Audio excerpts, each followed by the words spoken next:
Stand on the cobbles of York today and you are walking on timbers older than most kingdoms. 400 years ago, the city at your feet was already ancient. We are going to step inside one ordinary day there and see what that quiet looked like. On History Recreated, we use AI trained on centuries of maps, woodcuts and parish records to return lost faces to living streets. Dawn in the second week of October. The air off the river Ouse is raw, mineral, sharp with the smell of river reed and wet timber. A watchman leaves his post at Bootham Bar, extinguishes his lantern against his palm, and the city exhales into morning. 12,000 souls live behind these walls. York is no longer the second city of England. London has long since pulled ahead, but it remains the great seat of the North. Elizabeth is still on her throne, barely. She has 3 years left to reign, and nobody yet knows it. The gates groan open at first light. Bootham, Micklegate, Monkbar, Walmgate. Country carts waiting since before dawn rattle in, loaded with wool from the wolds, barrels of salted herring, baskets of cheese wrapped in cabbage leaves. A shepherd drives 60 fleeces on the hoof toward the Thursday market at the Pavement. The swine trot alongside him because by city ordinance the swine are supposed to be kept indoors. They are not. Walk up Collier Gate and turn into the Shambles. The street narrows until the upper stories of the timber-framed houses almost touch overhead. 10 inches of sky, the locals call it. Beneath that slender ribbon of light, the butchers are already at work. Hooks of mutton sway on iron bars. A boy sluices the central gutter with a wooden pail of river water. The smell is something a 21st century nose would not forgive. 14 years ago, on this same street, a butcher's wife named Margaret Clitherow ran a quietly brave household. She hid Catholic priests in a cupboard built into her wall. When the authorities came for her, she refused to plead, and she was gone in a single afternoon.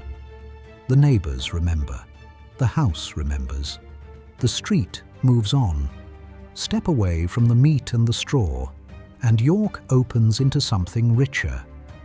On Fossgate, the Merchant Adventurers' Hall, built by the wool and cloth men of the city 2 centuries before, still hums with business. Inside, behind oak columns worn dark by 100,000 passing sleeves, a mercer weighs bolts of kersey by lamplight. His clerk inks the ledger. Outside, the river Foss laps at the building's foundation posts. Above it all rises the Minster, 10 minutes on foot from any alley in the city, and yet never really out of your eyes, because the towers are visible from every quarter. Inside, in the east end, the great east window spreads its coloured glass like a frozen sunrise, the largest single sheet of medieval stained glass in the world. A verger paces the nave in soft leather shoes. He pauses beneath the window as the light changes and just stops. I would stop too. I still find that window hard to believe. Around the corner, in a narrow house on Stonegate, a tutor scolds a boy who is already almost 30. The boy has grown up, of course. His name, the name his mother wrote in a baptism register in April 1570, is Guy Fawkes. In 1600, he is a Catholic soldier on the continent, not yet famous, not yet anything. But if you had walked past this doorway in his childhood, you would have brushed the sleeve of the most infamous man this city will ever produce. By mid-morning, the pavement is thick with noise. Cloth merchants snap out bolts of russet and say their prices twice, once for the locals, once louder for the farmers from the dales. A wife from Fulford haggles over an earthenware pot. 2 vicars choral from the Bedern, that tiny hidden close just east of the Minster, cross the square in black, ignoring everything. A boy offers to hold your horse for a penny. You don't have a horse. He asks anyway. Tell me, in the comments, Would you have paid the boy just to see what happened? I almost think I might have. Older folk on the pavement remember something the young ones do not. 30 years ago, on feast days, this very square filled with wooden pageant wagons. 48 scenes of the Bible played out by the guilds, the shipwrights staging Noah's Ark, the goldsmiths staging the Magi. The Reformation has silenced them. The last performance was in 1569. The stage machinery is in storage. Some of it, folded into attics, will quietly rot out of history. Down by the Ouse, the river is low with autumn. Women kneel on the scythes, pounding linen on the stones, their hands bright red from the cold.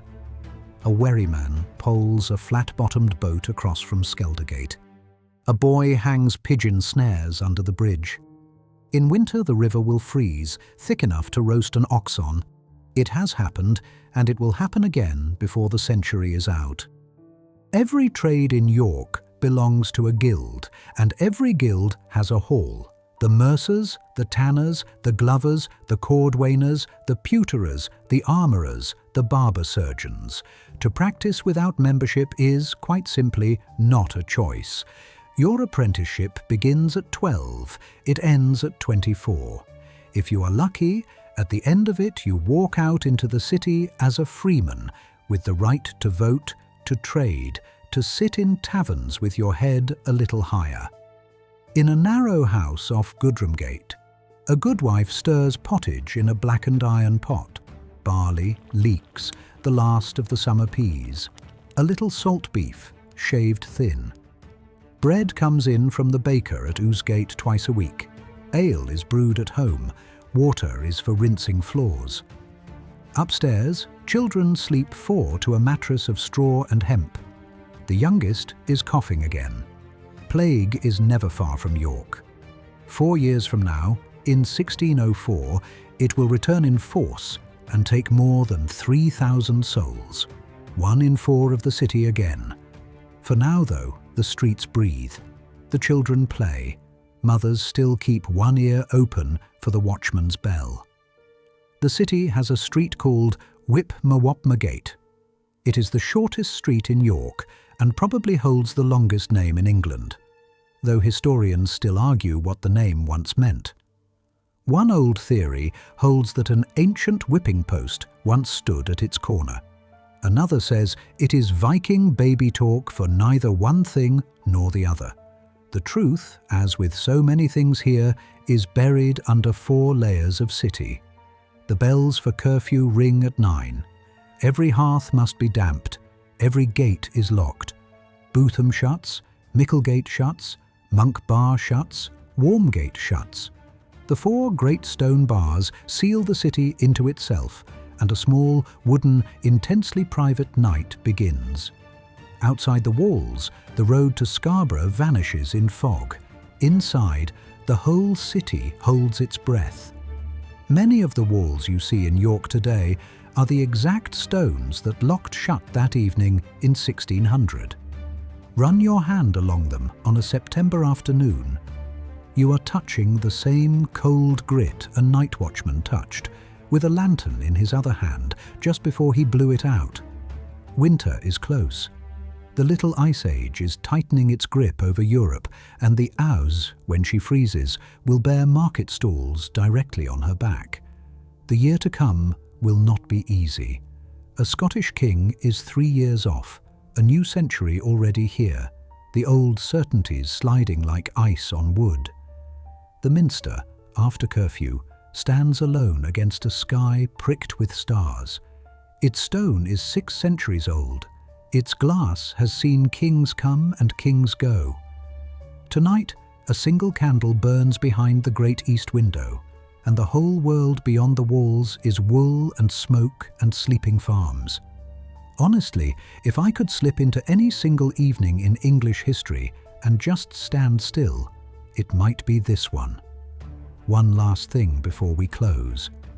In York's parish records from these years, the line between town and country is a thin one. Sheep wander inside the gates. Orchards crowd against the Minster walls. You could hear bleating from the bishop's garden on a quiet morning. A city, yes, but a city still half-rooted in soil. We are history recreated, and we stitched this day together from parish rolls, guild ledgers, and the stones still holding up that remarkable city. Tell us in the comments which alley you want to walk down next, which year you would visit if you could, and what you thought of York before the smoke changed everything. Better work is on its way, street by street, breath by breath, bell by bell.